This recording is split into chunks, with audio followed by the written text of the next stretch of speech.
Good afternoon বন্ধুরা। আজকের আমাদের লাঞ্চের মেনুতে কি আছে চলুন দেখি একবার। দেখুন ভাত হয়েছে,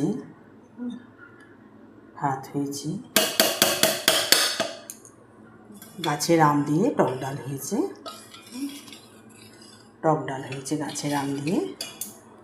এদিকে হচ্ছে আলু ভাজা হয়েছে, পটল ভাজা হয়েছে, বড়ি ভাজা হয়েছে, বেগুন ভাজা হয়েছে, শাক হয়েছে, ডাঁটা শাক কুচি করে ভাজা হয়েছে, বাঁধাকপি তরকারি হয়েছে, বাগানের বাঁধাকপি দিয়ে ভালোই আছে, কচি আছে, বাঁধাকপির তরকারি হয়েছে, ডাঁটা আলু কুমড়ো দিয়ে তরকারি হয়েছে।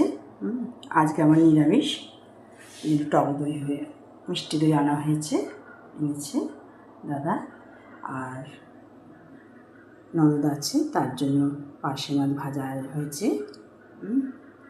এই হচ্ছে আজকের আমাদের লাঞ্চের মেনু বন্ধুরা। ঠিক আছে, এখানে রাখছি, পরে আবার নতুন কোনো ভিডিও নিয়ে আসবো বন্ধুরা। নমস্কার।